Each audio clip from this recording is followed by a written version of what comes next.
Welcome to the MEF2C cast, a podcast dedicated to educating, supporting, and building community around MEF2C haploinsufficiency syndrome. The MEF2C cast is for informational and entertainment purposes only. Views expressed are those of the host and guests and not necessarily of the podcast or its sponsors. This is not medical advice. Consult a healthcare professional for medical concerns.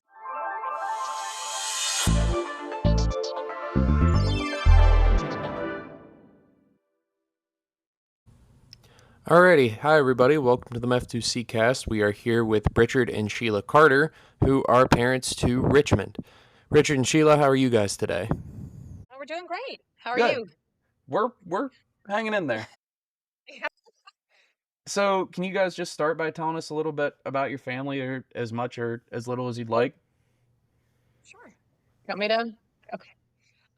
So Richard and I have been married since 2012, and we have 3 boys, ages 11, 9, and almost 8. And Richmond is our almost 8-year-old. We live in College Station, Texas, and Richard is in the Air Force and also is an economics teacher.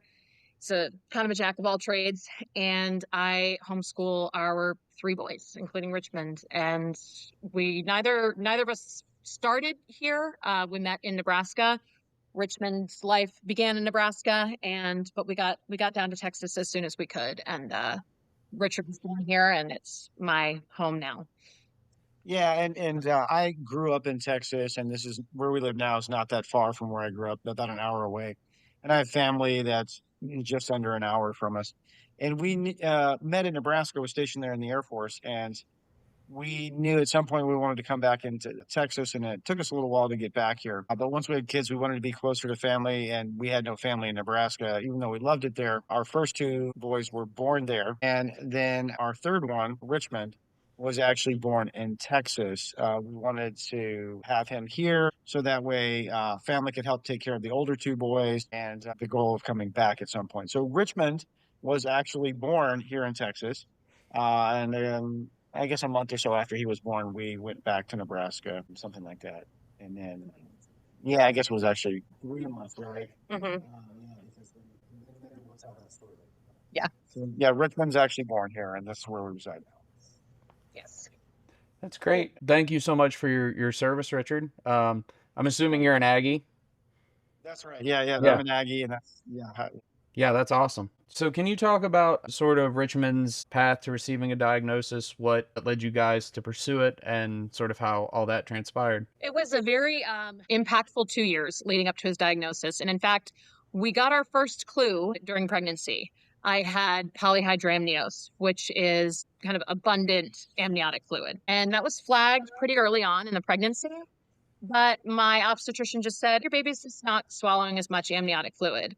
I didn't even know that babies swallowed amniotic fluid, but they do. They actually practice eating and sucking and swallowing in the womb, and then it flushes back out through the mother. So it's like, okay, well, that's not a big deal. And she's like, yep, it's really not. And I continued to have polyhydramnios. And so the doctors started to get concerned towards the end of the pregnancy because it was pretty high. So they were doing lots of scans on Richmond. They would try to scan like his throat and neck to try to see what the problem was. And everything just kept looking normal. And finally, they were going to induce me at 38 weeks because the fluid was so high.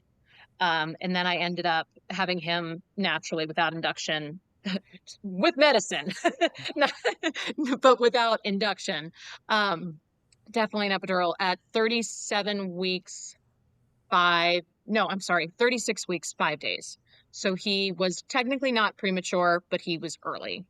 And shortly after he was born, he started retracting breathing. So they brought him to the NICU, checked him out, brought him back to me. They said, well, we think he's fine. But since he was born 3.5 weeks early, he needs to stay and pass what's called a car seat test. And so he had to sit in a car seat for an hour under the observation of medical doctors before he could leave. And he failed that. Unfortunately, he stopped breathing and they got him out of the car seat. And I didn't know the details of it. I wasn't present for it. I did see notes later that he had actually turned black briefly before they got him out of the car seat. But they let us try again the next day, and he passed, and we went home. And Richmond came home, and he made a lot of gurgling, churgling sounds, especially when he ate. His breathing never sounded great. And every few days, he would have, well, it started out every few weeks. He would have apneic episodes where he would be in a car seat or he would be in a baby chair, and his chin would drop as he fell into a deep sleep, and he would turn blue. And so I would rip him out of his car seat or whatever it was, and I would just kind of lift him up and bounce him. And I took him to the doctor, and they said, oh, he was 3.5 weeks early. Okay, yeah, his lungs are just catching up. Keep an eye on him. And I was like, okay, I'll do my best. He's one of 3 little ones. And my husband was commuting back and forth from Nebraska to Texas at that point. And so then it started happening more frequently, brought him in again. And the doctor said, okay, well, we're going to refer you to a ear, nose, and throat doctor, an otolaryngologist, I want to say. It's like, okay, that's great. We'll get some answers then. She's like, in the meantime, keep an eye on him, bring him back if it happens. And so finally, we were actually, as a family, heading back to Nebraska that day, and we were on our way to the airport. And I was in the back seat with him, thank God, because he turned blue on, I think, 5. And I said to my father-in-law, you need to take us to the hospital instead of the airport. And so this time my husband was with me, and it made all the difference because we took him to the ER and they said, okay, so explain what happened. And I was like, well, he turned blue. Okay, I see he was born 3.5 weeks early. I think his lungs are catching up. And Richard stepped in and said, no. Have you ever seen someone in a chokehold? And I was mortified because I was like, oh my gosh, what is the doctor going to think of my husband? He's like, because I've seen someone in a chokehold. That is what is happening to my son. He is choking out, and we're not leaving this hospital until you fix him. And so that started the real medical journey. After about a week of tests, they finally discovered that Richmond had an enlarged thymus. It was compressing his ascending aortic arch, which was in turn crushing his trachea. So just above the bifurcation of the lungs, his trachea was open only 2 millimeters wide at baseline, so sitting straight up. On a normal person, it's open 10 millimeters. And when his head would fall forward, it would close off completely. So indeed, he was born regularly choking out. And so he had surgery at about 2.5 months old, and they removed his thymus, lifted the ascending aortic arch up off of the trachea, and sutured it to his sternum, which they did unfortunately have to break for the surgery. And so after that, he looked great. He finally turned pink again. I was like, oh my gosh, we have our answers. We're going to bring home, a whole new baby. And so before we left, they wanted to do a swallow study. And unfortunately, even with a preemie nipple, he failed. He was taking all liquids straight into his windpipe and not his esophagus. So his larynx and his pharynx were just getting bathed in milk. And they said, well, we can try doing a swallow study as he nurses on the breast. And thank God he passed that. So we were able to go home, but I had to nurse quite a while until we had another swallow study test. And eventually he was able to drink on a preemie nipple. So we go back to Nebraska and we're thinking, okay, he's missing milestones because of the surgery, because he had to be supine for 6 weeks after that. It's time to play catch up and get our little boy on the road. And so immediately we called early intervention, we called PT, we called OT, and we set everything up because we thought we were simply rehabilitating a severely injured child, So before we left, actually, after his surgery, before we were discharged from Texas Children's Hospital, Richard wanted to get a genetic test. And they said, oh, we don't really see anything genetic here. This was just kind of a fluke anomaly, in his chest cavity. I don't think there's anything for it, but Richard really pushed. So about 6 months later, I call the genetics and I said, just want to know, we gave a sample before we left the hospital. How's that going? And they couldn't find it.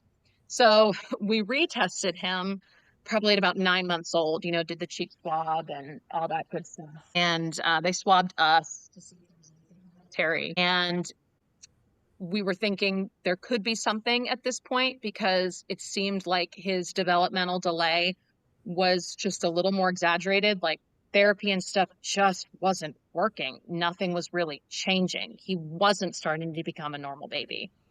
And so just before his first birthday, we got a call. They actually called us before we got the letter and said that, your son has chromosome 5 Q14.3 deletion syndrome with MEF2C haploinsufficiency. And as you know, chromosome 5 Q14.3 is the location of the MEF2C gene, among a few others. And we got that same unique brochure emailed to us as a PDF that Rare Disorders or Rare Diseases puts out. And it made sense, but at the same time, it was very jarring and devastating, really, to see that what we suspected, the worst case scenario was playing out. This was the worst case scenario for us. But in, God's provision, nothing changed. We had OT lined up. We had PT lined up. We had doctors because we had treated him as fragile since he was born. We just thought it was something temporary. Again, we thought we were rehabilitating a severe injury. We didn't know we were on a lifelong journey of getting Richmond to be all that he can be. Yeah, add a little bit to that. With the getting diagnosed with a collapsing trachea and then doing essentially and they would call it collapsing trachea, but it was definitely crushed. Yeah. And then the final 2 millimeters getting closed off. But then was a month stay in the hospital. Yeah. At that point, when he was finally able to leave the children's hospital, he hadn't been able to. He'd just been surviving his first 3 months, so not thriving, if you will. So they all thought that it would be a catch-up. That's not uncommon for children to be several months behind in their development when they spend, when they're born early or born prematurely and then spend, a month or 2 in the hospital. But after being home, there were things that seemed like he was still struggling to hold his head up. And so he always struggled to do that. And of course, that's why his airway would get closed off completely, is because he's never had good muscle tone and never good neck control, if you will. And so that's part of why it was so misdiagnosed early on, is they said, well, he's born 3 weeks early-ish, so their necks are weak. And it takes a couple of weeks for their neck muscles to get strong, holding their head up and stuff. So we think he'll be fine, just keep his head straight, But even after all the surgeries, the kind of the tummy time and not being able to roll. He couldn't do it. He could not do it. Yeah. He still struggles with that today at 7, almost 8 years old. Mm-hmm. But it, it took a long time for that to make sense. But and I remember distinctly, they said, hey, we'll go ahead and do the genetic test if you really want to, but it'll take so long to get these results, you'll forget that we ever did this. And then you'll get the results one day and you go, oh yeah, I forgot about that. Yeah. Yeah, it was after, going, hey, did we ever get those results? It just doesn't seem to really be, catching up.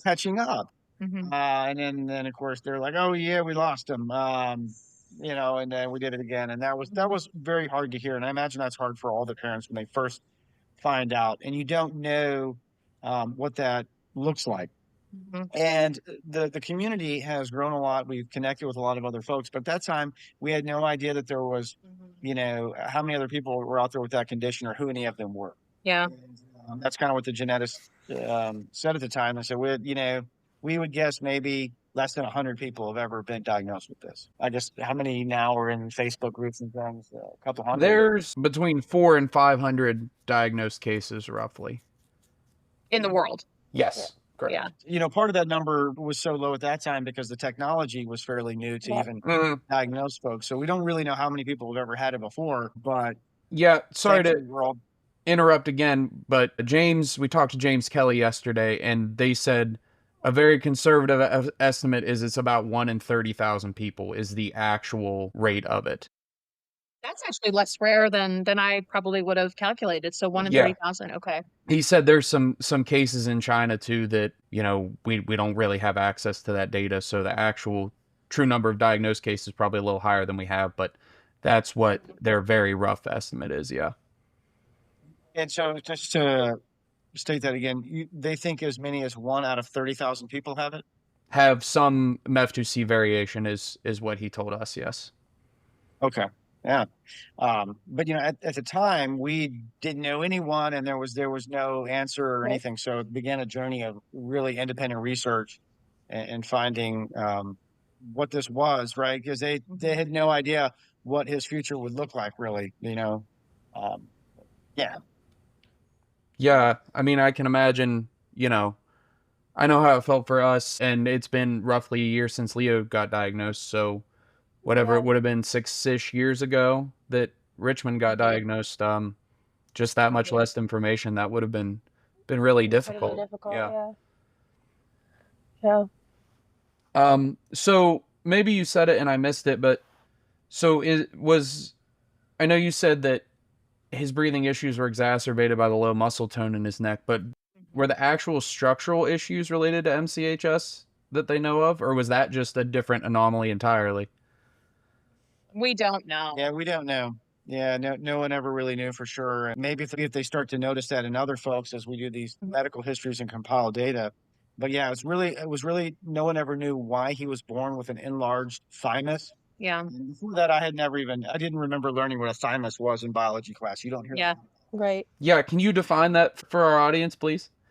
Yeah, I thought maybe that would be helpful. So it's a gland that basically sits right underneath the sternum, and I'm not even sure that they fully know what all it does. It somehow helps with the immune system early on in life. And as you grow, your thymus kind of starts to shrink and basically kind of goes away. It's still there, but it's much smaller in adults, and it's not really used in adulthood. But from what I understand is I think it helps with your immune system. Yeah, it's where the T cells or the thymus cells go to learn how to do their job.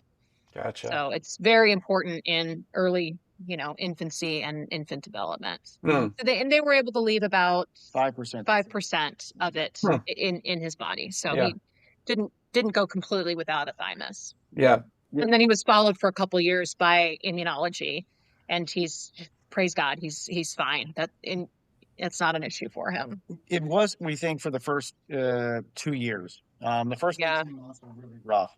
The slightest cold virus would end up putting him in the hospital in ICU. So Yeah. we had, 3 or 4 hospitalizations of a week or so, and then that first 18 months, and those were very scary. So, we really don't know why he was born with that enlarged thymus. That could have just been another coincidence, or maybe it's somehow related, but that's what was pushing the heart back. That was, pushing into the trachea. And then, of course, with it being removed, I think that caused his immune system to be weaker early on. Yeah. There's at least some evidence that MEF2C also affects immune system function as well. That's actually one of the reasons why their neuronal pruning isn't as good as it should be, is because the microglia in their brain, which is the immune cells in your brain, are the ones responsible for tearing down those old neural connections, and they're not doing that the way they should be. So that probably compounded his symptoms. So once you guys got the diagnosis, sort of, how did each of you process it? You were at work. I'm just remembering kind of the immediate aftermath. You were at work. I just kind of felt, I remember just like kind of just crying. But I also remember like looking over at Richmond and thinking nothing has changed except we have a name for this. This doesn't change anything. It changed how I saw his future, but it didn't change anything about what was already going on. Because again, by the grace of God, we were already doing everything. Nothing was going to change care-wise. It's just that the outlook changed, and that was really, really, really hard for me to accept that he was never going to launch in a way. And now I've accepted it, and it's easier for me now. But processed it. Well, I think we tried to not get too carried away, and thankfully we tried to have alternating upset times. Yeah. Right. Your turn to cry. My turn to scream. My turn. That's right. Yeah. And so we were able to kind of, I guess, uplift each other during that by having kind of different time periods of peaks and troughs on that. For me, it was really hard going into his first birthday. We found that out, I guess, within a month of his first birthday. Yeah, a couple of weeks. Just a few weeks prior to it. We had a huge party planned, and we had it. We went ahead and proceeded with that. But I remember thinking to myself, we now know that we have this diagnosis that his life is not going to be like our other children. It's not going to be like anybody else's. And I really wanted that first birthday party to be like any other kid, because I knew that would be the kind of the last time they could really hide it. You kind of set him up in a chair, and he kind of did the things that a normal 1-year-old would do. Back at some of those pictures, and I see things that he's like still struggling with today, and that depresses me. That was I kind of hid it there for a little bit. Like, I'm going to let him have this one birthday party like a normal kid. And, shy away from using words like a normal kid because he is a normal kid. He just has um, his diagnosis, right? And I still try to not limit that, I try not to say what he can't do and focus on what he can do. Always have hope that he's going to do more. And we've learned to take that one day at a time. And we would always remind ourselves, hey, look, he's here right now. He's healthy. Let's enjoy that. We have that. Because there was times that we were really worried we weren't going to have him, that he was going to pass away. And that was more terrifying. So when we realized that he had almost died multiple times, even before he had the surgery, and then that next 18 months, those were some pretty scary moments taking him into ICU. Mm-hmm.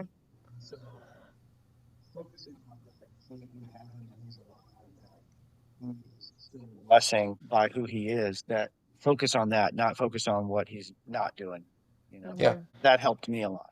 Yeah. Yeah, and it also helped me, unfortunately, looking back at his struggles. I hate to say that there was a bright side because there's no bright side to a poor little newborn struggling to breathe. But I realized, like, he really fought to be here. He really fought. He wanted to be here. He knew that I was mom and you were dad and that he had brothers, and he didn't let himself go. I mean, he would kind of scream out, just before, and he would, and, like somehow miraculously, he always got my attention. It never happened when we were sleeping. It never happened when he was in the backseat of the car and facing away from me and I didn't have eyes on him. Like, he fought with a 2 millimeter wide baseline trachea for 2.5 months of life. Like, he fought.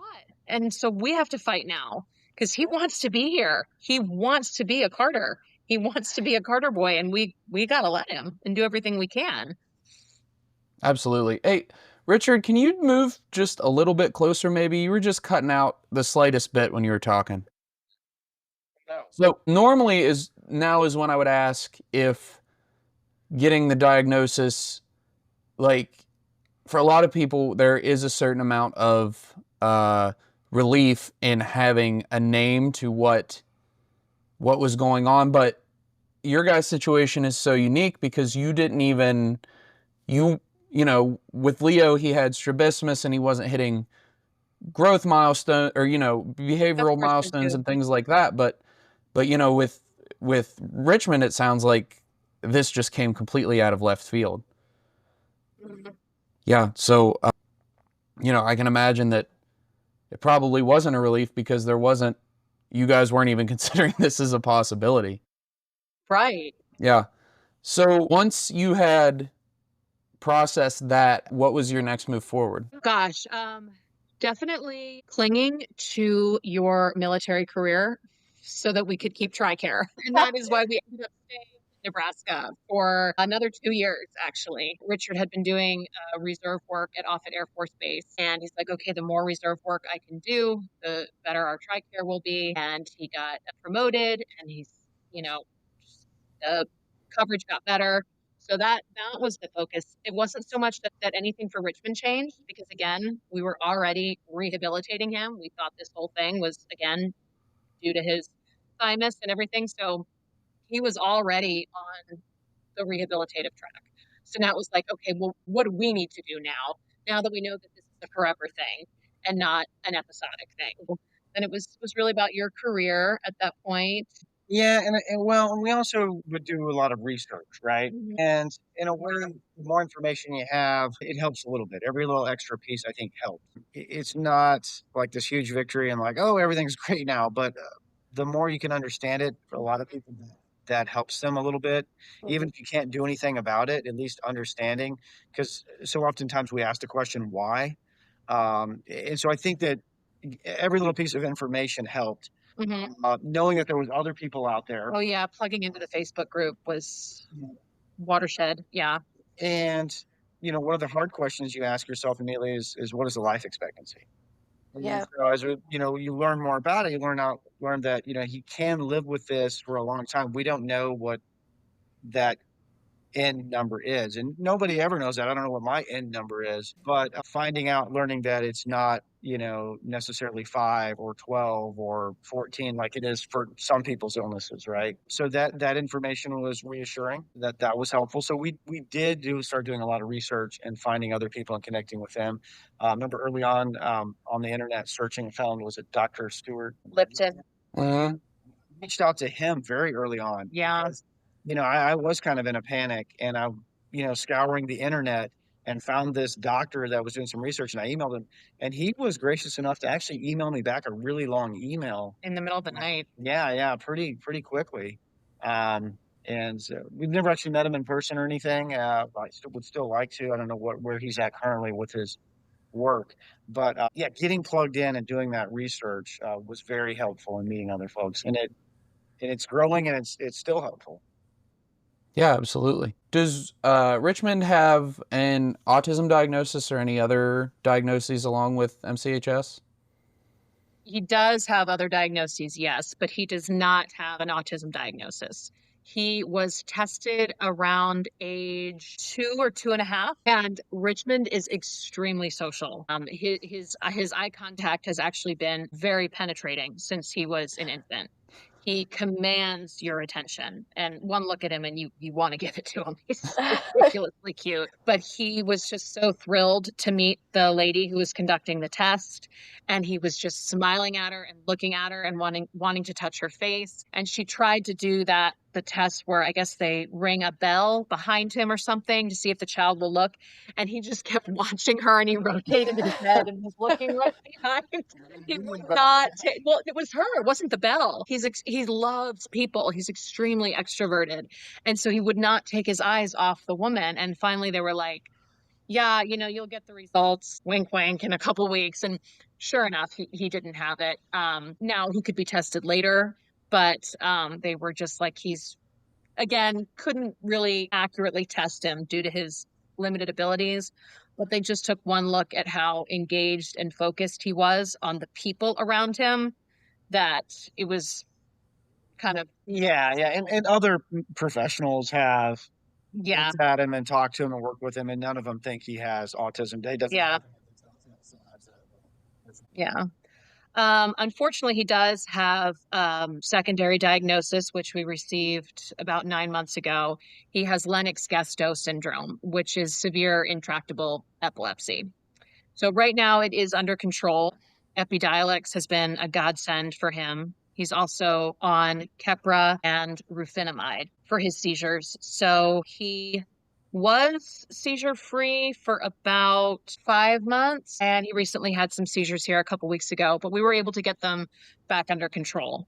So his epilepsy has been a challenge, but it is controlled right now. He's been seizure free now for several weeks, and that was just like, he had like a couple seizures. His seizures cluster, unfortunately, and so often require like rescue meds and an immediate change in his doses. So we went up on the Epidiolex, and he's stable right now. He was also diagnosed with abdominal migraines, and that was a big eye opener.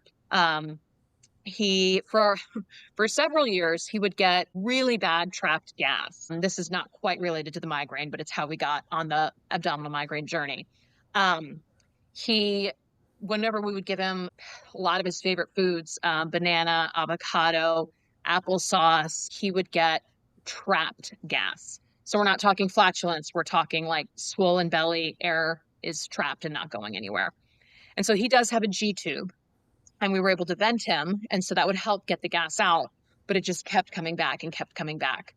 So I mined my little G-tube mama hive on Facebook and said, does anyone's kid struggle with trapped gas? And one mom said, yes, my child has gotten a lot of help from a low FODMAP diet.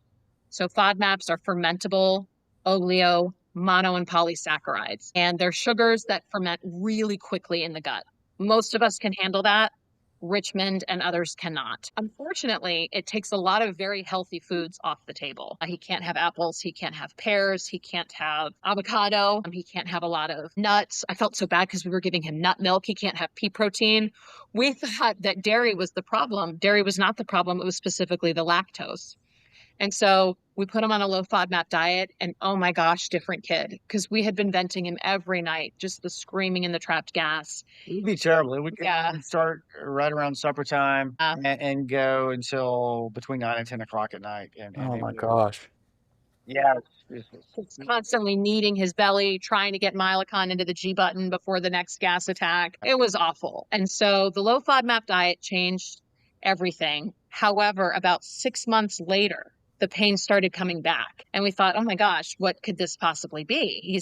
This isn't gas anymore, but he was still having the screaming. And we noticed that the only thing that would help would be Tylenol or Motrin, not Milacon at that point.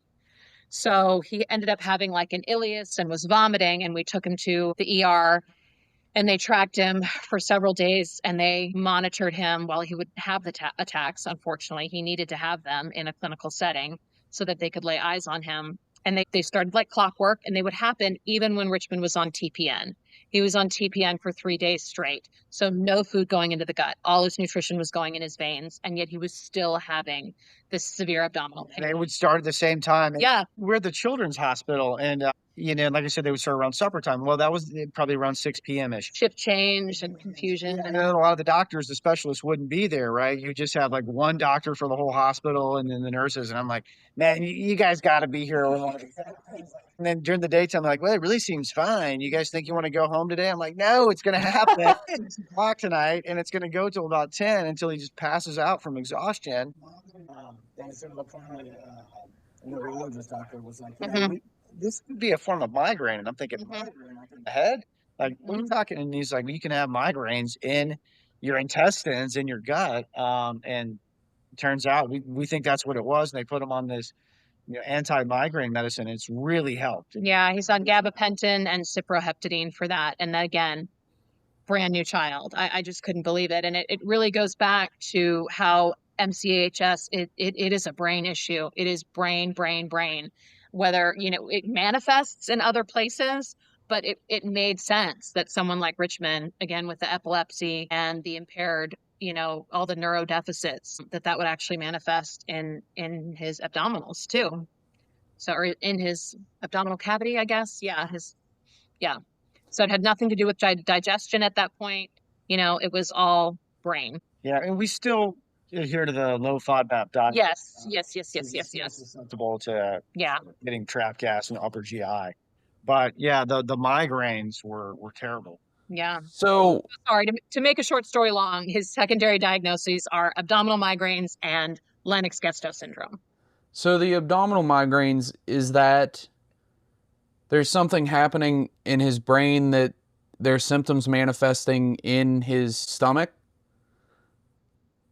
Yeah, I can't. I mean, that's what we think. Yeah. That's what they think, but that could probably be debated by medical professionals. I see. Gotcha. What? I think the big kicker is that it would happen at the same time. So it was definitely tied to, what's that sleep cycle? Yeah, you said circadian rhythm. Tied to circadian rhythm. Yes. And also it was triggered even when there was no nutrition going through the digestive tract. Wow, that's... Yeah. Again, we keep learning stuff we didn't even know existed. Yeah. Yeah, I had heard of ocular migraines because they think that I had one 20 years ago. I had a blurred vision issue. And they said that was either the aura of a migraine or an ocular migraine, and a migraine in your eye. And so we found out you can apparently have migraines in different parts of your body. So do they have any ideas on what's going on physiologically, or do they just not understand abdominal migraines at all? There's very little literature on them. I'm not even positive that there's consensus in the medical community that it is an official diagnosis. But there's very little on it, and they are apparently very rare. But it is the only thing that would explain what was happening to him. The medications that he was prescribed on account of the diagnosis absolutely worked. Right. I mean, he absolutely needs gabapentin and cyproheptadine, and they have prevented the migraines. So just based on what they think and then what they prescribed, and that being a success, I would say, he has abdominal migraines. They are a thing, and, we'd happy to be a case study anyone wants to study it further. Yeah, I mean, it's really fascinating. It's really terrible for Richmond, unfortunately, but it's really interesting how things like that happen. So what does Richmond's daily routine look like now? He wakes up around 5, but he does not independently get up out of bed yet, and he has a sleep safe bed. So I can go in and usually change his diaper and get him happy. And he spends kind of about 2 hours or so until his nurse gets here. He does have nursing care. His G button dependency and his epilepsy qualify him for in-home nursing care. And so he's usually awake and happy and playing with his hands by the time the nurse arrives. And he gets up and we attempt 3 oral meals a day. So we try not to put everything through his G button. We want him to eat. We want him to enjoy food. And he eats really well for his nurses. He will not eat for me. He will just shut his mouth down, and I end up blending it and putting it in his button, and we go play instead.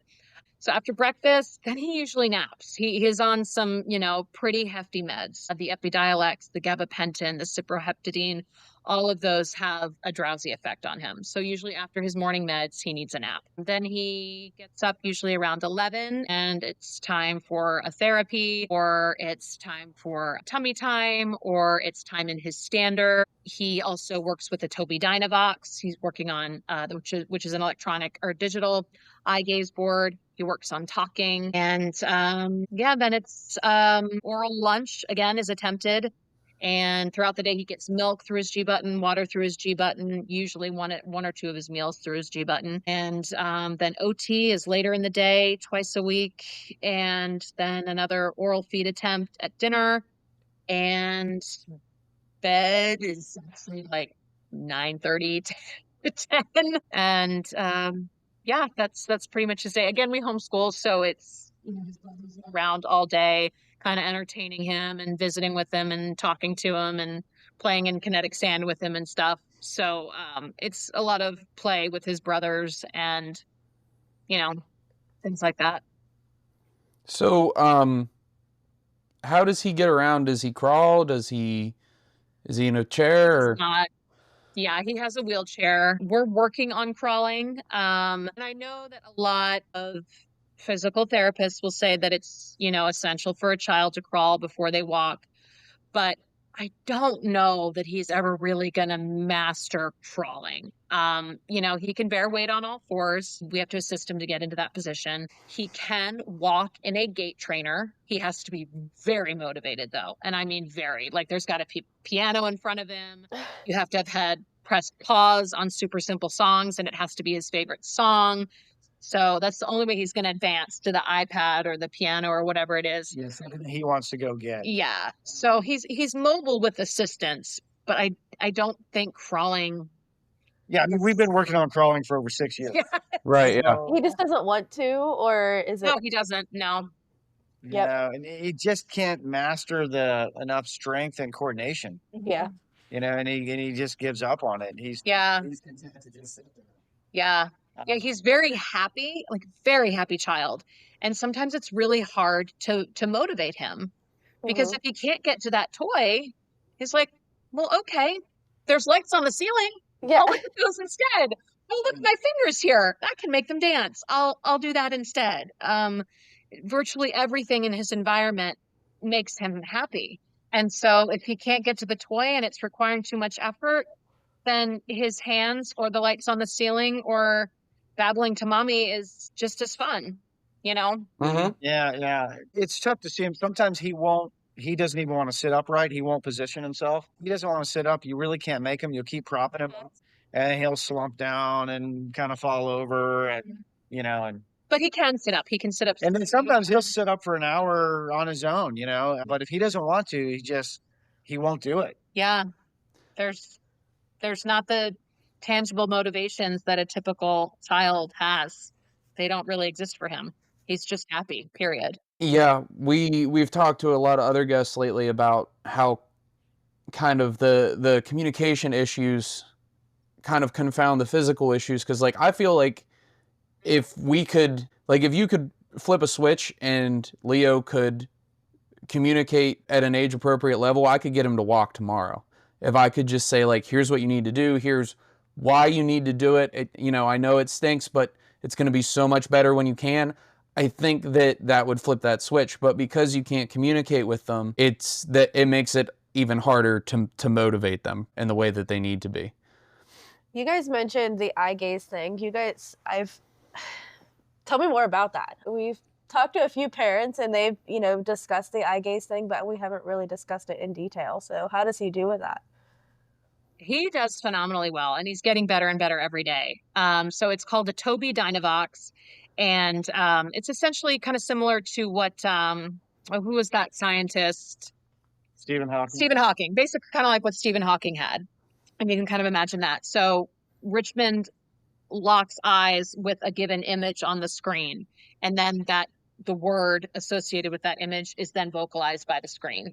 And his voice, and so it's like a child boy voice, and he can communicate his wants, his needs, his preferences.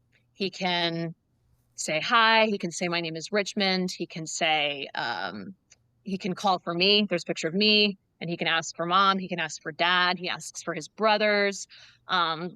It's hard when he asks for people that aren't there, like grandma or like one of his favorite therapists, but we can hide those. We explain to them, that, Miss Kate isn't here. This is our house, or grandma's, back in Virginia. But yeah, it's been fantastic. It's been a long journey, but he's getting more and more adept at it every day. Yeah, and to take a step back to just explain it if you haven't seen one, it's about the size of your laptop, or a giant iPad, if you will.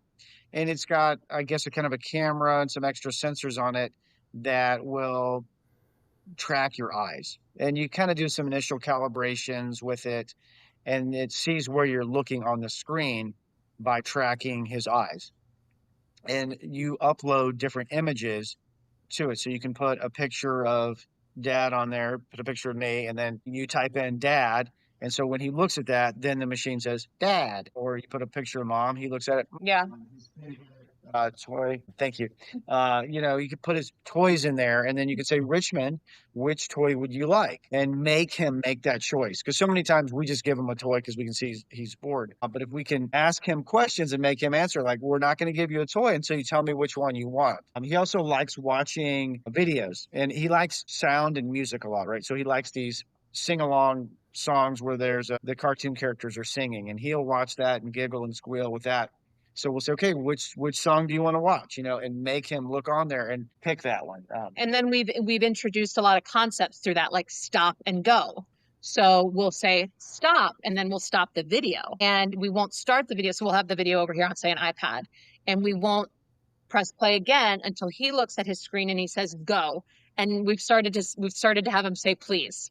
So he will say go, please, or stop, please. Usually not stop. Yeah. But using kind of like music and super simple songs and stuff has helped us work with yes, no, stop, go, please, more, want. He can string by looking at different images, and there's scrolling. There's a scroll bar because, as you can imagine, there's not room for all these images on one monitor. There's actually a scroll bar, and he knows how to scroll, and he can say, want super simple songs, please. Wow. Go. And then if you don't get it right away, he will say, go. Go. Go. And then he might say please again too. But yeah, he's an excellent communicator. That's incredible. Yeah. Yeah, it really is amazing a way to be able to give him a voice, because it's so frustrating, having a almost 8-year-old that can't talk. He learned to say the word mama. Yeah. Never understood why it stopped there. Perhaps that was just a gift from God for my wife, for Sheila, for him to be able to say mama. They all said mama at an early age. And for some reason, it was like his development just stopped right after that. We've never gotten any other words. We've got sounds and some babbles. Nothing else ever after that. No dot, dot, dot, dot. Yeah. But anything like a l or a duh, anything that requires the tongue to go to the roof of the mouth or do anything else, he can't do. We have some foods on the eye gaze board. Yeah. And so he can say like what food he wants. I don't know that we always follow up with that, or that we have that food in the house, so we could probably work on that. But One thing I will share about him is he will also do something that reminds you of a toddler. Is he might just like the word and have it said over and over again. Yeah. Chicken. Richmond, are you hungry? Chicken. You know. It's funny, you have to laugh about it because that's probably something a 2-year-old would do, would just like saying the same word over and over because he liked the way it sounded. Yeah, he used to do chicken a lot. Yeah. Now he doesn't nearly as much. Yeah, But yeah, that's when he first started, he would focus. It was actually like it was farm animals. It wasn't even chicken, like a piece of like chicken. Yeah. He would laugh hysterically and just say chicken, chicken, chicken over and over again. Yeah. Well, it may just be a He stim also too. would say he's bored. I'm sorry? I said that may just be a stim too. Yeah. That's that's amazing. That's really great to hear. Does he have any other sensory needs or preferences or dislikes, anything like that? He loves riding in the car, especially when we're on like the highway or like on the way to your parents' house. He loves, not that we speed, I'm just saying like when you're kind of on the open road, and especially if there's trees kind of flying by next to him in the window. Man, he loves that. He loves trees out the window. He loves moving in a car. He loves going for walks in his wheelchair. He is obsessed with shadows. And I mean obsessed with shadows. They give him so much joy.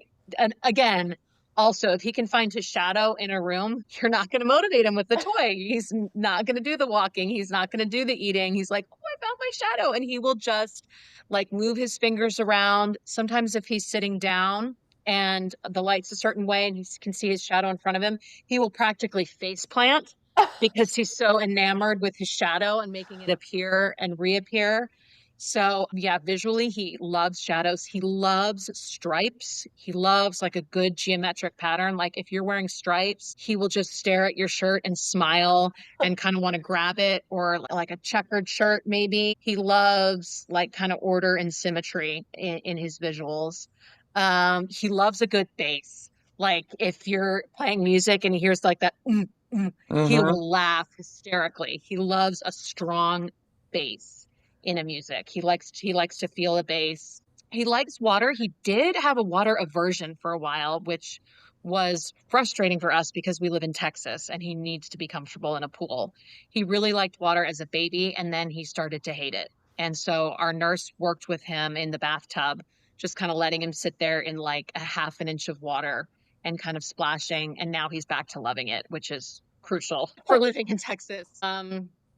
And then he's not as oral, it seems to be, as a lot of the other kids. He chews his fingers a bit, but I think a lot of that is because, unfortunately, his teething process is incredibly slow, given that he doesn't bite and chomp on things. The oral foods he takes are textured purees. That's all he can handle, motor planning wise, with chewing. He's gotten better, but he just doesn't chomp a lot unless it's his own fingers. He doesn't really stick things in his He mouth. doesn't put things in his mouth. He's been really fortunate. I forgot about that. How much you have to watch young children. Oh yeah.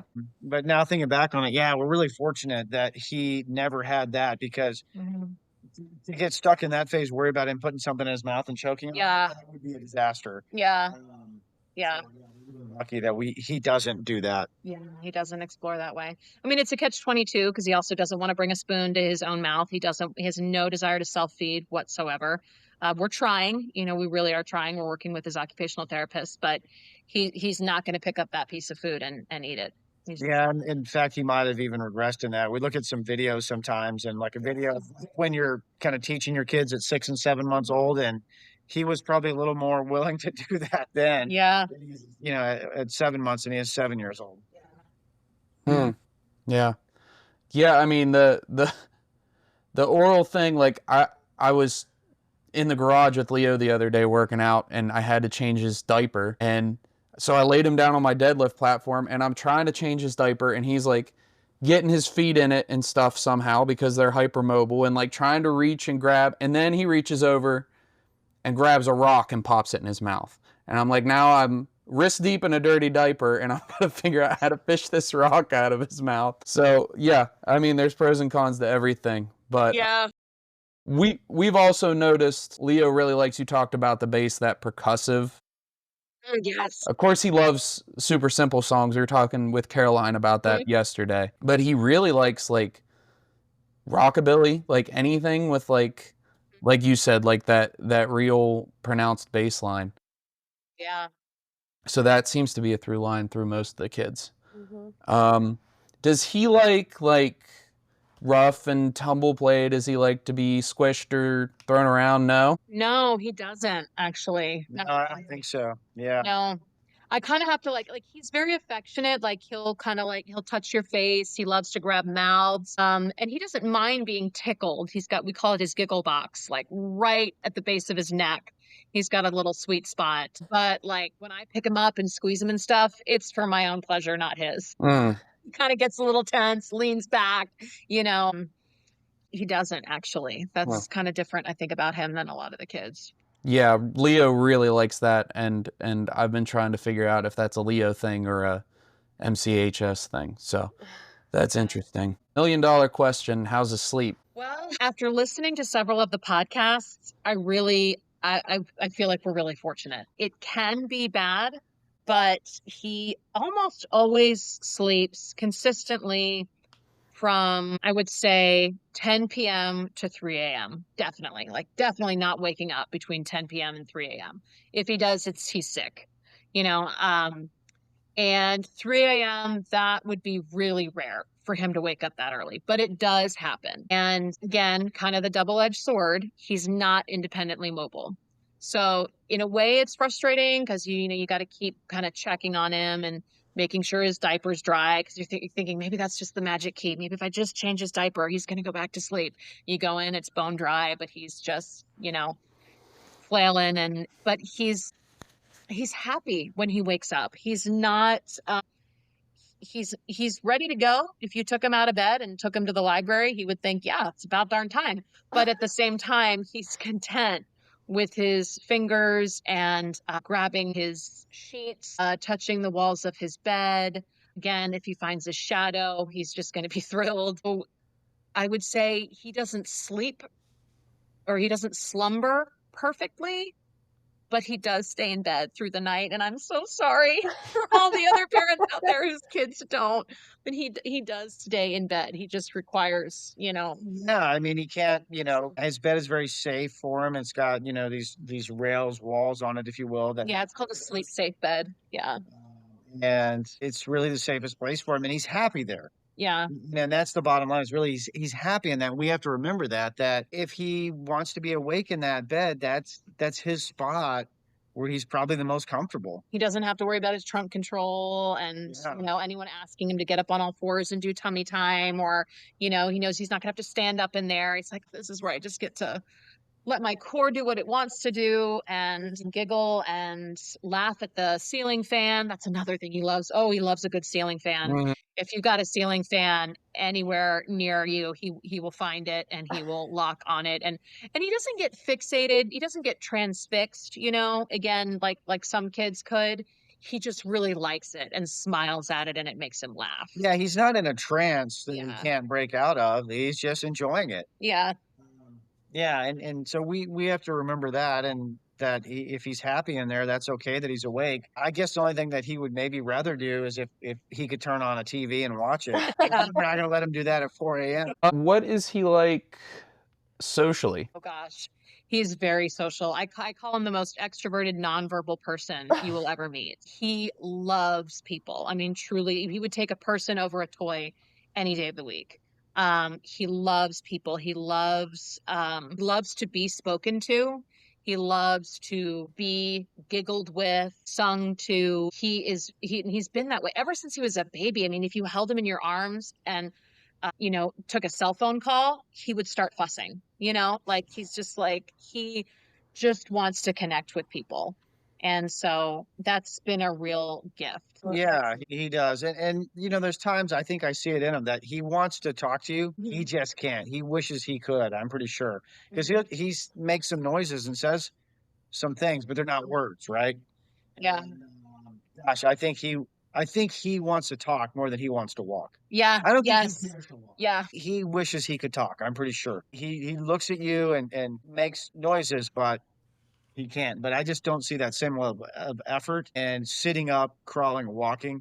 But I do see it wanting to happen with talking. Yeah, and that actually makes a lot of sense given our family. Our boys are total extroverts too, and so are we. They're not the best athletes. They would rather sit there and tell you a story or act out a funny skit or just tell jokes than run full speed down a football field. Yeah, all three of them.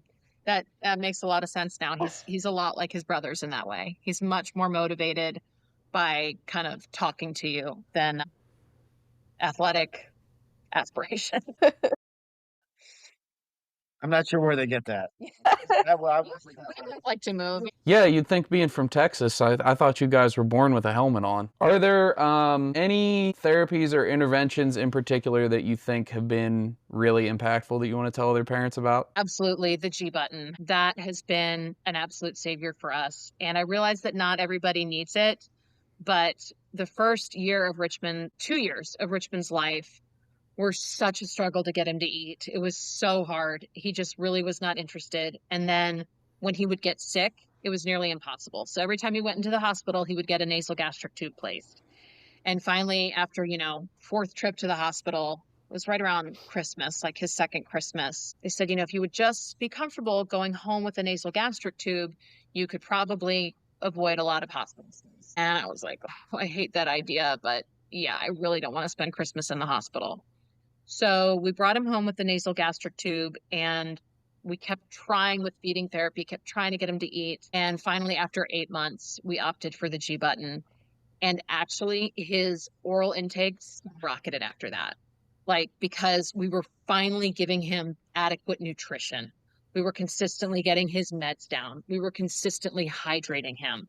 And it made eating and drinking easier, and it made it more pleasurable. And when there's like an illness in the house, Richmond gets well the fastest because he can't refuse the Pedialyte. He can't refuse the Tylenol. He can't refuse the extra vitamin C. It goes straight into his button, and it's a scary thing to think about. I definitely thought of it as almost such a disabling feature, but it's been very enabling. I describe it to other kids as his shortcut button.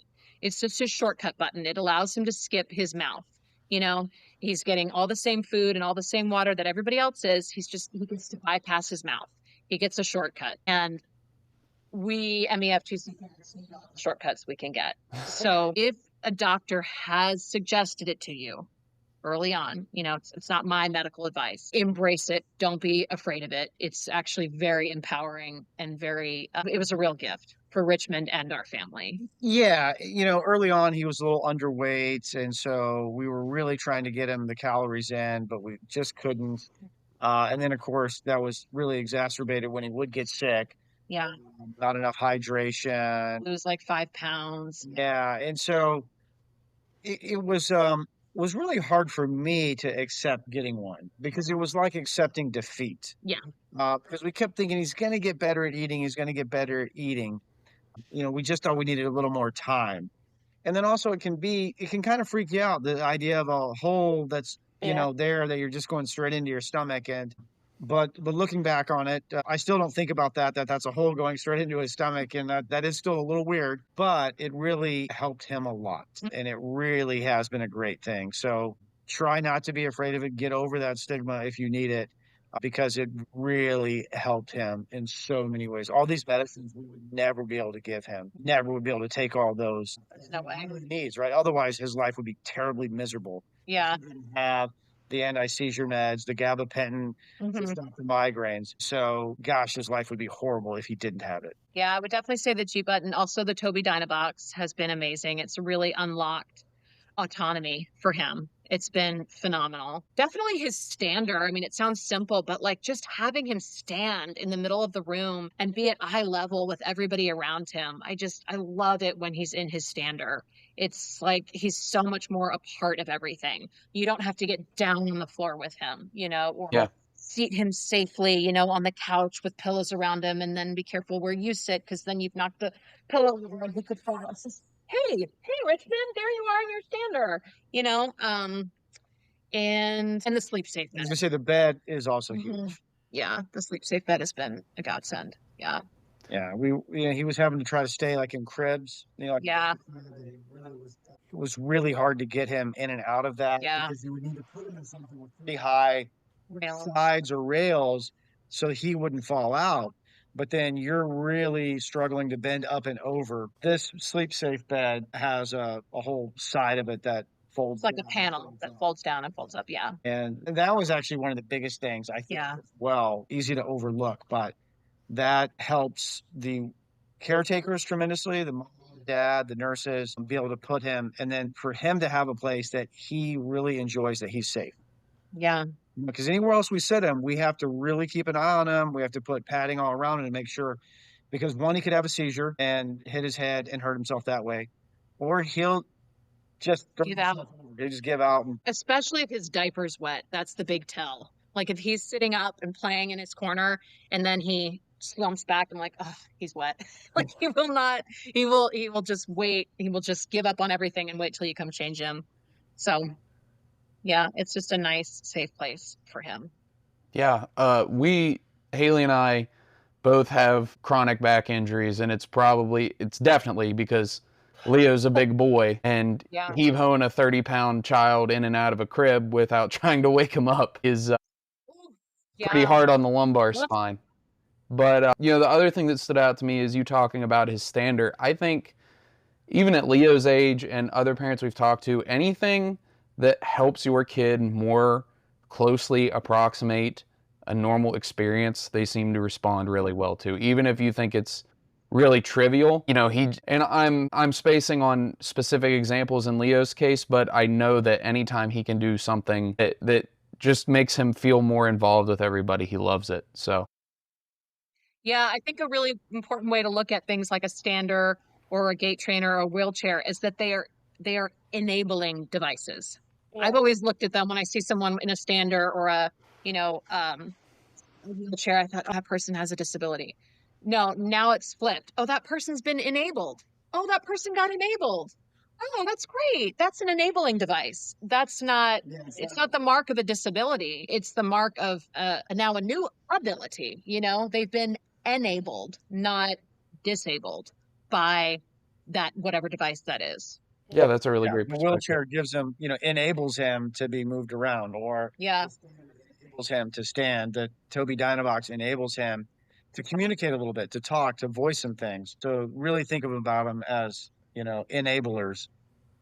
Yeah, absolutely. Yeah. So kind of shifting gears to sort of more your experiences. What has it been like advocating for Richmond, trying to get necessary resources, whether that be from medical professionals, I guess you homeschool, so you don't deal with the school system, but government resources, whatever it may be. I'm going to start and then let Sheila take over. And I'm just going to start with, it's been a full-time job. Yeah. My job has been to work and have employment that has insurance. And I'm able to have 2 jobs that both provide insurance. And then Sheila's full-time job is filling out all the paperwork, the doctor's visits, the reading through that, Meeting the deadlines. going through all the hoops, through this agency first and back to that one, then back to this one.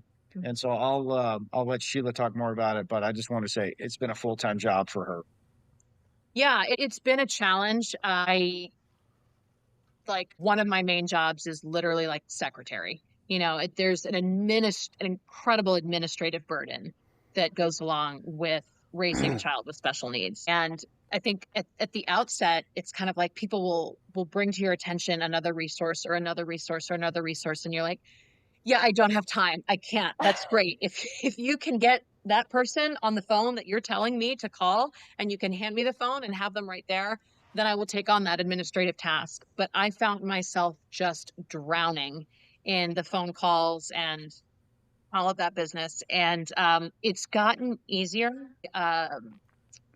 First, very dependent on TRICARE, which was fantastic. That's the military insurance for people that don't know. Yeah. And the coverage was great. But we were not getting really enough nursing hours through that. It was very limited. And so for about, I would say 2 years, we were on the medically dependent children's program waiver waiting list in the state of Texas.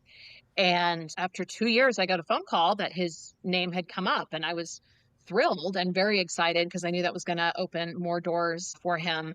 But it took about a year. It was a whole year of administrative work, and appeals and everything. It was a nightmare. Waiting list, you have it. Yeah. And then it took a year to get it activated once we were off the waiting list. Yeah. And that has been incredibly helpful. Thank you, fellow taxpayers. We really are appreciative here in Texas of the MDCP program. It's given us more nursing hours. Richard, again, has 2 full-time jobs. So Medicaid is Richmond's 3rd insurance. So we go through the private insurance he has through his teaching job. Then we go through TRICARE, which he has through his military service, and then Medicaid. So that opened a lot of doors, but there's a lot of paperwork that goes through it. There's a lot of deadlines you can't miss. When you're up for renewal, it's always like kind of a nail biter. Make sure, that this need is communicated, that need is communicated, that this is justified, that this is signed off on, that the right doctor has approved this. But we are well covered, I have to say, and mainly it's because you work so hard. But Thank you. both the MDCP waiver and the insurance you've gotten through working your tail off. Yeah, and we've been able to piece those together to get him a lot of things, because the way, insurance works, some will pay for one thing that another one won't pay for. And so there's kind of a fine threading of the needle on some of that, where, we've been able to get some equipment paid for by one, and then another piece of equipment paid for by a different one. And so Sheila's had to figure all that out, navigate that. Sometimes the medical device salespeople can help you figure out how to thread that needle a little bit. But it all takes time, right? Because, even if we know insurance number 1's not going to pay for something, but we know insurance number 3 will, or we think they will, you got to go the step of, you have to get number 1 to deny it. We know they will, but they have 6 weeks to sit on that and deny it. And then, go through number 2 and then get to number 3. And once they've gotten denials from the first 2, then they'll go ahead and pay for it. Yeah. And so sometimes it's 3, 6, 9 months. And then, okay, now we can order the piece of equipment. And the medical sales guy says, yeah, we got it. You got the money approved, but it'll take 6 months to get it built and get to you. That's the waiting list. So we had some ones like that. Yeah, that's a lot of waiting. Yeah, it is. And figuring out how much money you might have in a pot with insurance, like they may authorize, say, up to $5,000 for medical equipment or devices. And then figuring out, okay, which one do we really need this year? We're going to ask for device number 1 this year. Next year, we're going to ask for device number 2, stuff like that. Yeah, timing out his growth so that you ask for a new gait trainer when he really needs it, or, a new wheelchair seating system, when he really needs it. And he's definitely outgrown a few things and waited. Like, we definitely had him in his gait trainer, his small one, for way too long. So that's kind of something to manage. But and one thing for people that are listening that might be helpful is some of the devices we were able to find for sale, like in good condition, that were on eBay. So we were able to sometimes buy a device outright. Yeah. Not cheap by any means, but I guess, 20, 30 cents on the dollar sort of thing. So if you can find other families that have outgrown stuff. Because people don't want a stander that they've outgrown sitting in their house, or, a gait trainer that they've outgrown. All these things take up room. And we've found equipment to share, and we've shared with others too, right? And so wherever you are, try to find it. There probably is some other people. They may not have the same diagnosis, same condition, but they may have some of the same equipment, and a way to maybe get things that your insurance isn't paying for. Yeah, we've definitely had that. I mean, thank God we've never had to buy anything super expensive yet, but we've definitely had the experience of, like, our time fighting the insurance isn't worth the money that we're going to save running it through because the thing with the insurance is a lot of the times it's not even that much. I mean, it is savings, but like when you consider the effort that you're going to put into it, like how valuable is your time? Is it worth a couple $100 to not have 6 weeks of pain invested in this thing? And of course, we're fortunate enough to we're not rich by any means, but we have enough extra money to be able to do things like that. Yeah, like Leo's bed, for example. I was looking into like the cubby beds for him, but I don't necessarily think that he in particular needs that, and that wouldn't be like a resource that I'm looking for right now. So we ended up just buying, it was like a bed off of Etsy that has like a 40-inch tall railing around the outsides. And it has like a door that I can let him like in and out of. And it's kind of like a gigantic crib, basically. Yeah. So. Yeah, it came all the way from the Ukraine, which is just Yeah. I don't know. I guess I'm pretty ignorant, but you'd think with everything going on over there, he'd have something more important to be doing than making baby beds. Whatever, we're thankful for him. Yeah. So what has it been like for your other two boys being Richmond's brothers? It's been a real gift overall. I would say it's probably been the easiest for the older one. He has just a natural affection for Richmond. Our oldest is named Cannon. Cannon was 3.5 when Richmond was born, and he just immediately fell in love with him and dotes on him and just loves him. The now 8-year-old was 18 months old when Richmond was born. And it's funny, you were saying how if you could communicate how to walk and simply, if we could just tell our children, I'm sorry, your son's name again? Leo. Is Leo. If you could just tell Leo the importance of walking. We went through that with Rafe, who is 18 months, because I was like, you've got to walk before your brother comes. I cannot do 2 babies. You need to walk, and forced him to learn how to walk. We literally had to force him. He would have butt scooted the rest of his life. We bribed him with candy, and he was finally walking by the time Richmond came along. But he was not ready to give up babyhood. He was not ready to give up being the youngest. And then when Richmond had all those needs, it was tough for him. And it's still tough because they're actually very close in age. Having nursing in the home, one of the greatest benefits of that is it allows me to be present to Cannon and Rafe, because it's really hard to be a full-time nurse and a full-time mom to 3. Someone's going to lose, and it's going to be the 2 neurotypical able-bodied kids. They're And a gonna lose teacher every on time. top of that as well. Yeah.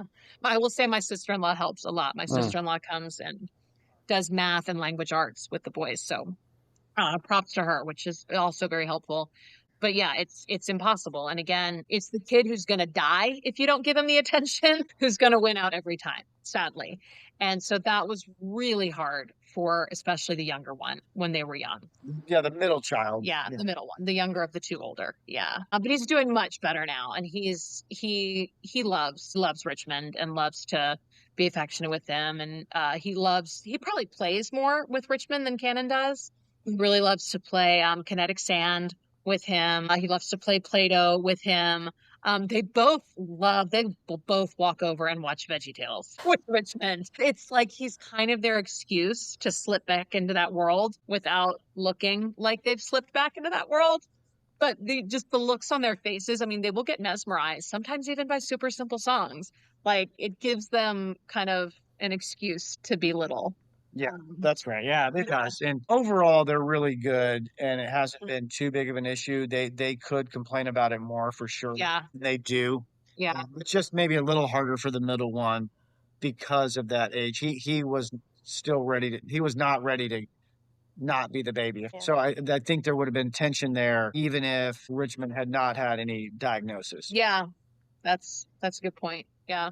What do you think has been the most difficult aspect of parenting someone with MCHS or maybe some things that people on the outside wouldn't see that are difficult to you? I would say one of the biggest challenges for me emotionally, and I alluded earlier that I'd kind of gotten over it, but maybe not totally, is that he's never going to live independently.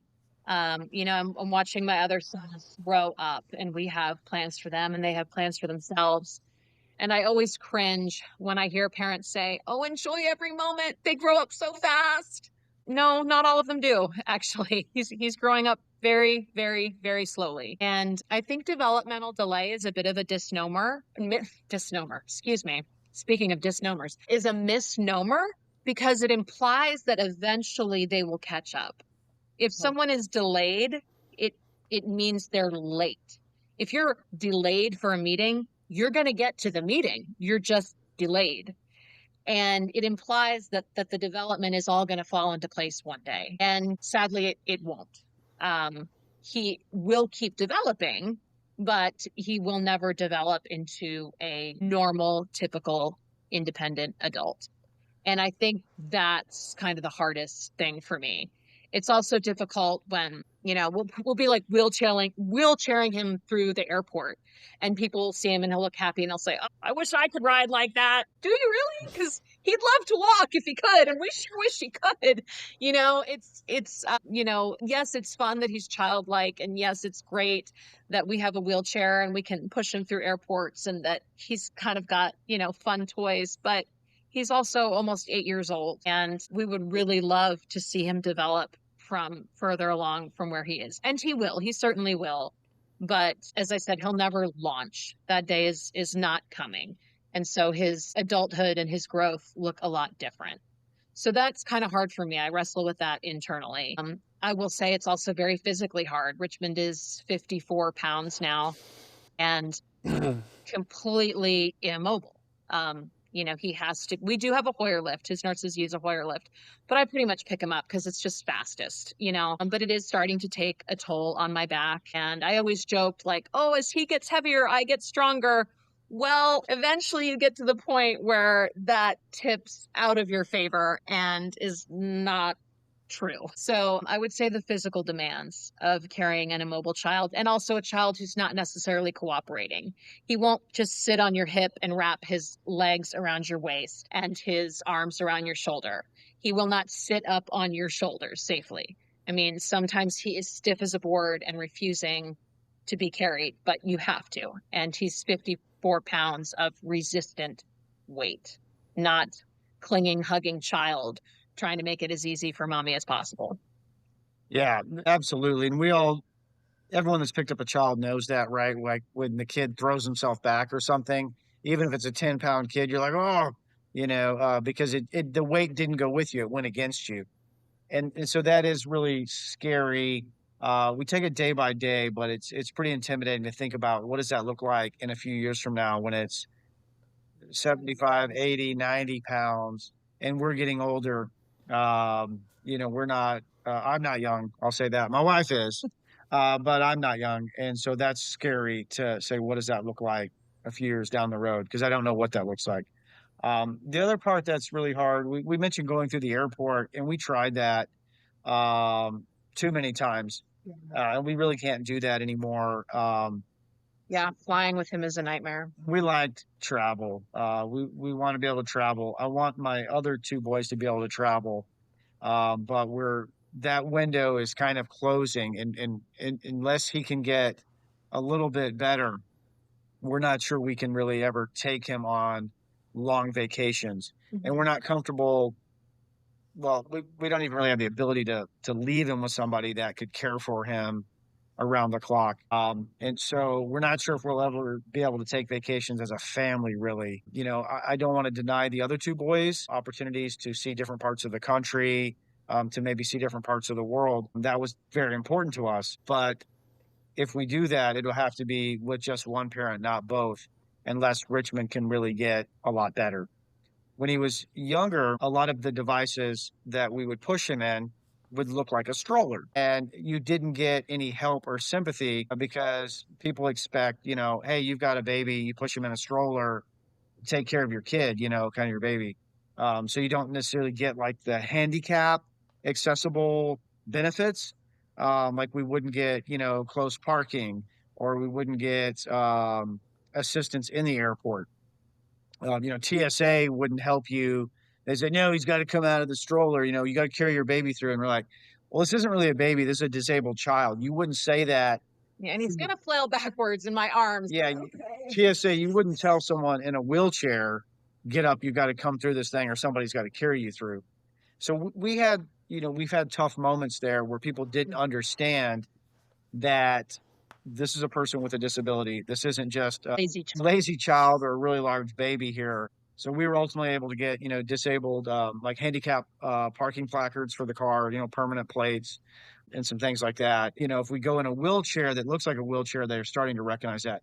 But that was really tough for us when he was younger. People asking us to do things that they wouldn't ask somebody else in a wheelchair. They just thought we had a kid that we couldn't control or something. And that hurt. There was times that one, it was made life super difficult. And two, it was painful emotionally and mentally. Yeah, we're starting to enter that zone now with Leo because he's 2.5, but he's really big. I mean, if you looked at him, he looks like a preschooler, and he can't walk and he can't talk. And it's starting to become obvious that there's something different about him. And you can kind of feel that when you go places in a way that you didn't before. Yeah.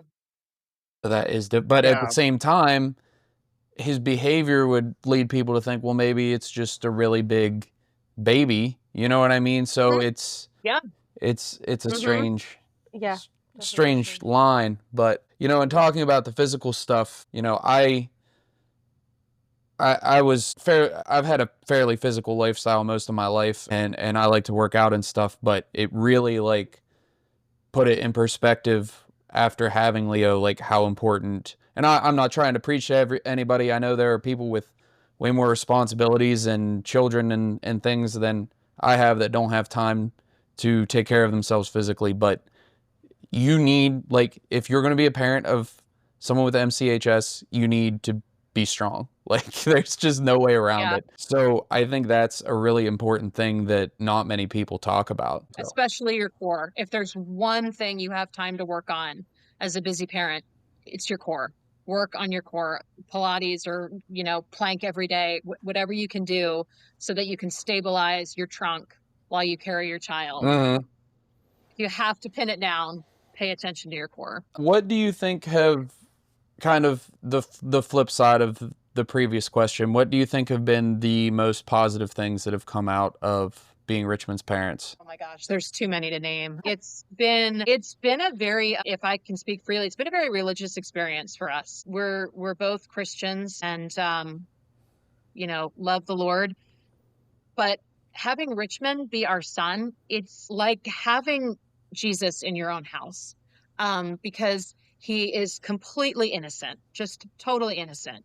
He loves everyone unconditionally, and he needs to be served. And it's just been really a gift to have someone love you who has no sense of malice whatsoever, doesn't know how to be selfish, doesn't know how to hurt anyone's feelings. He is spiritually perfect. And that's just an amazing thing.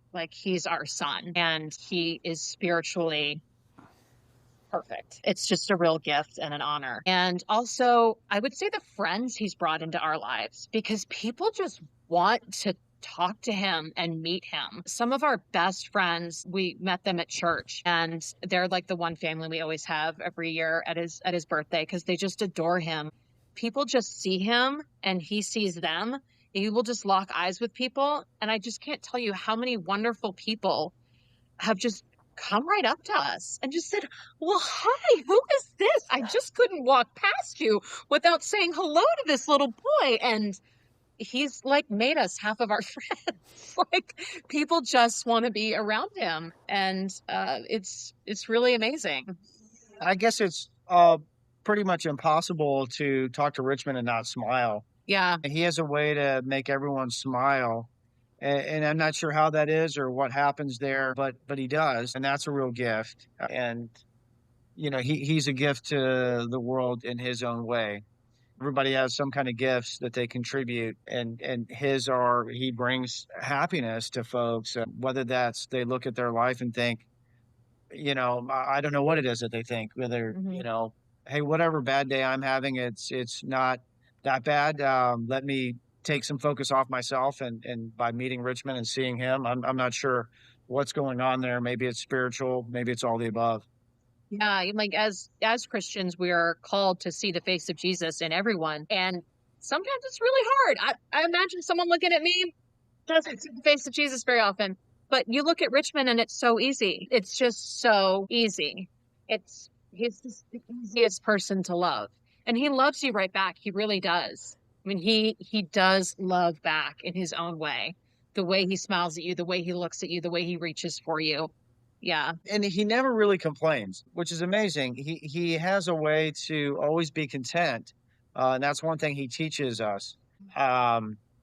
So if he's ever kind of complaining, wincing, crying, it's because he's in a lot of pain. Yeah, it's because it's really bad. He's in pain. So we can tell that. Mom can definitely tell that. So that's an inspiration, right? His life is an inspiration. Yeah, that's great.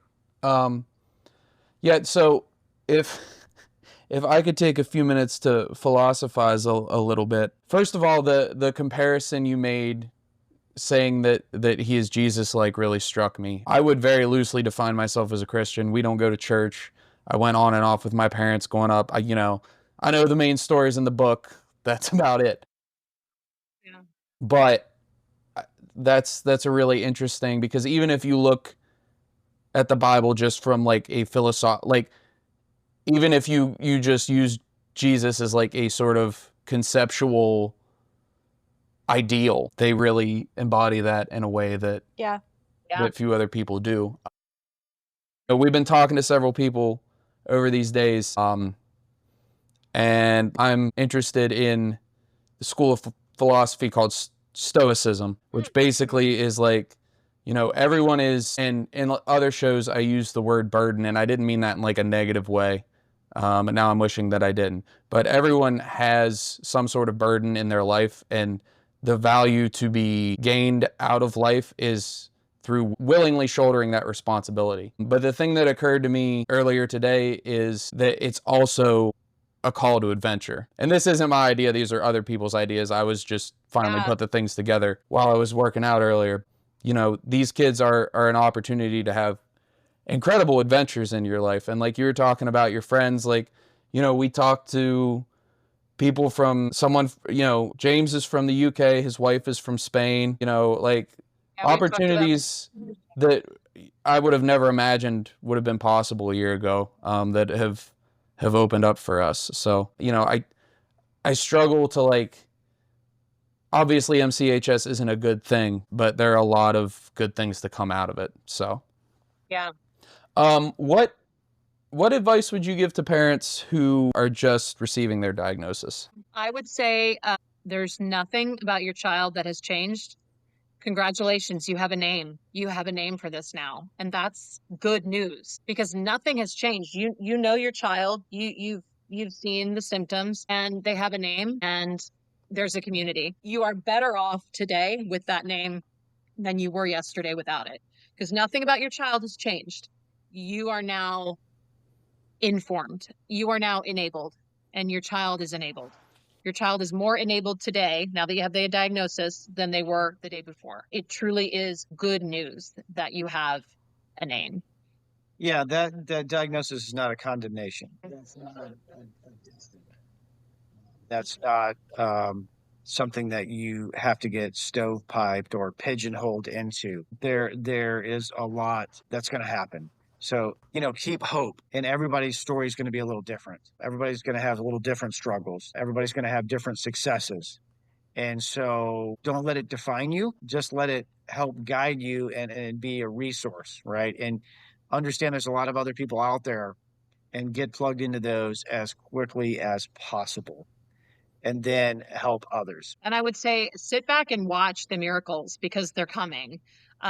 We've just seen, we call Richmond a slow motion miracle. And now that he has this diagnosis, it means all the more. We know what he is grappling with, and it makes every milestone a serious celebration. And it's also given us a real appreciation for our typical children and what miracles they are, that they don't have a genetic deletion. I mean, when you look at the whole genome, how did the 4 out of the 5 of us end up normal, and only 1 ended up with a genetic deletion? It's the miracle of normality, I think, I appreciate so much more in my other 2 children.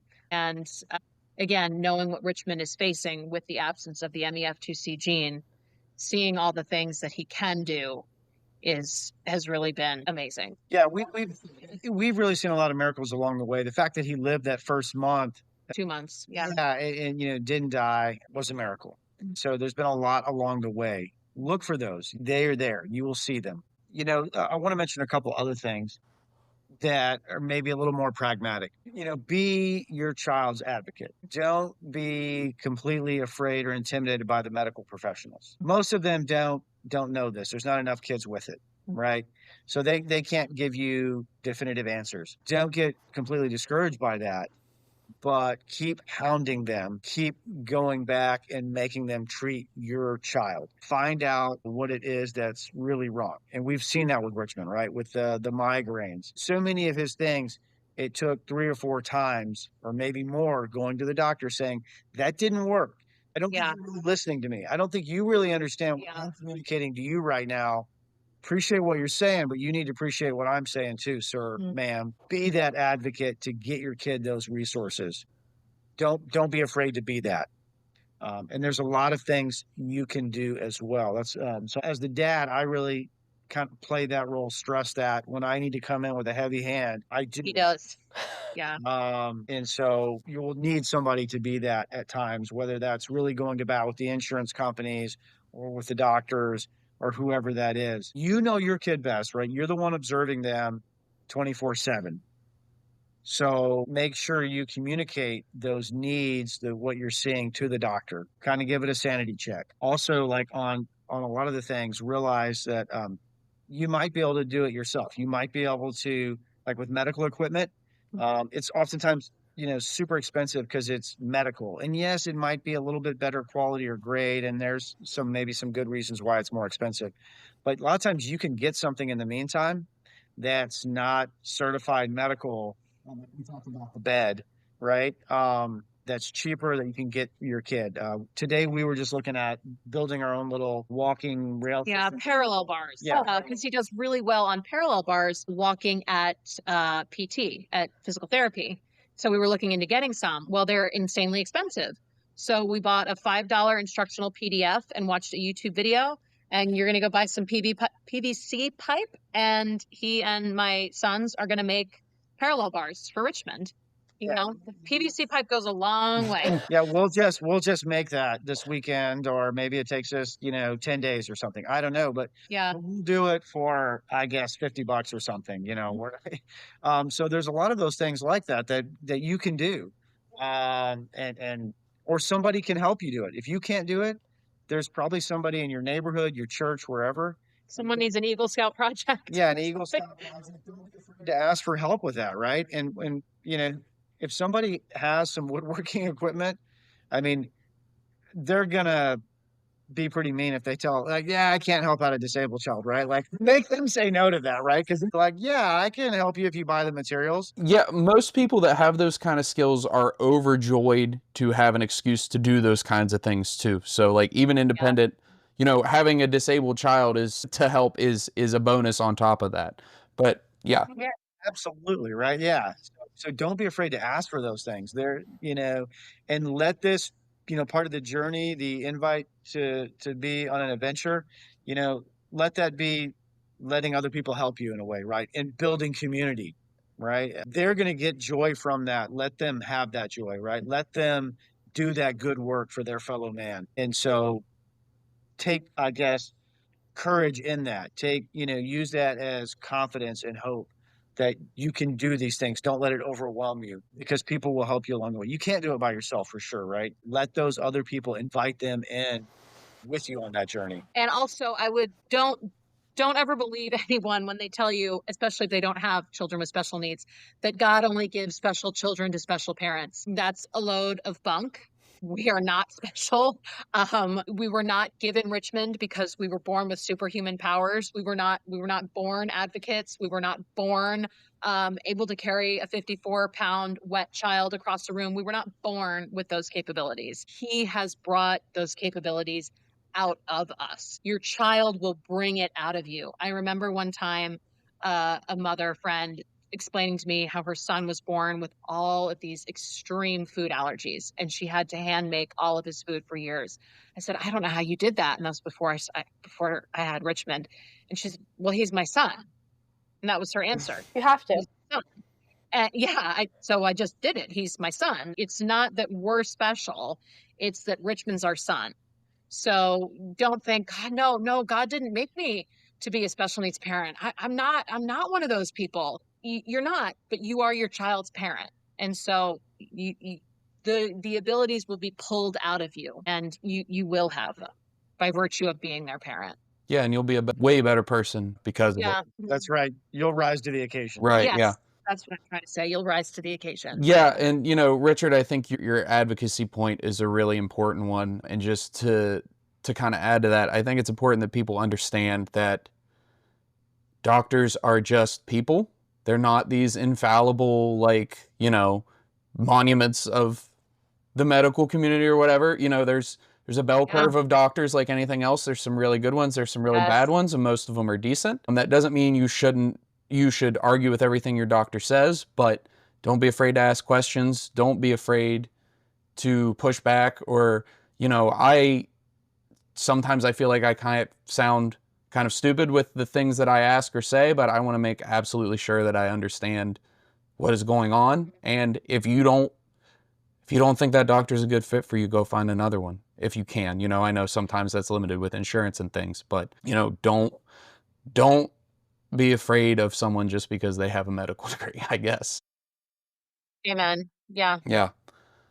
So kind of in closing, what are your hopes for Richmond's future and for sort of the MCHS community as a whole? I would say for Richmond's future, it's kind of been the same since I really found out his diagnosis. I want him to flourish as a Carter boy. I want him to live alongside his brothers and enjoy his brothers and grow alongside his brothers and just enjoy being part of our family. That's honestly my goal for him. And that might not sound like enough. That might not sound like I have high enough aspirations for him, but I just want him to enjoy being a brother to his brothers, a son to us, and a friend to as many people as possible. For the community, gosh, I would just love to see a breakthrough brain treatment. I would love to see something come out of Dr. Callan's research or Dr. Chung's research or Dr. Lipton's research that can help their bodies and their brains communicate better. Because I think I'm oversimplifying it, but that's where the hang up is. It's the communication between the brain and the other parts of his body. When children ask me what's wrong with Richmond, I say, do you know that your brain talks to your body? Richmond's doesn't talk very well to its body. Richmond's hand doesn't talk to his brain very well, and his brain doesn't talk very well to his hand. There's some treatment that can make the body and the brain talk to each other more clearly. I think that would help just tremendously on so many levels. Yeah, and I'm a little bit optimistic about it. I know things take a long time in the medical community, and we still don't have a cure for cancer, but I think it's possible that they could get there and get some kind of treatments that really make a big difference. I don't know when that will be, but I think it is. I think it can happen. I would like to see him be able to walk and talk someday. I don't think he will run. I don't know that he would even be able to walk far, but I think that would be great if he can stand up, get himself out of bed. If he can stand in a shower, can get himself to the bathroom, do some of those things, I think that would be huge. And I know he wants to talk, so I hope someday he can talk, or at least feel he can fully communicate. If it's not by his own voice box, then, through some other device. Yeah, getting even more fluid and adept with his Tobii Dynavox. Because I know he wants to do that. And then I really want him to be able to walk and stand to some degree. Yeah, those are all great. And that eye tracking thing is really encouraging. Yeah. So this is it. I know I know listeners can't see it, but this is the device, and it's been phenomenal. And we're trying to get a wheelchair mount for it so that it can really be his voice, so that it can go along the wheelchair with him. Right now, it's when we bother to plug it in and put it right in front of him and everything. Sadly, it's kind of our decision when he can use his voice and when he can't. And that's not really fair to him. So working on having it by him all the time. And I assume that technology has to only get better and cheaper with all the devices, right? Like that we have. So I think, that technology will improve as well and open up opportunities. Yeah. yeah, how fortunate we are to live in the time that we do, because, you know, Amen. even 10 years ago, like, the diagnosis probably wouldn't have been accessible. So, but thank you guys so much for your time and all your insight. We've got lots of good episodes coming up. We're doing an interview later this week with a geneticist who's going to come in and just give us a basic crash course in genetics.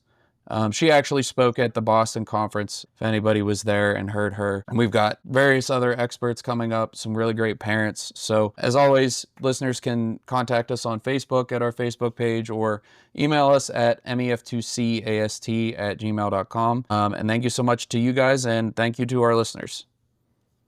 Thank you. Thank you.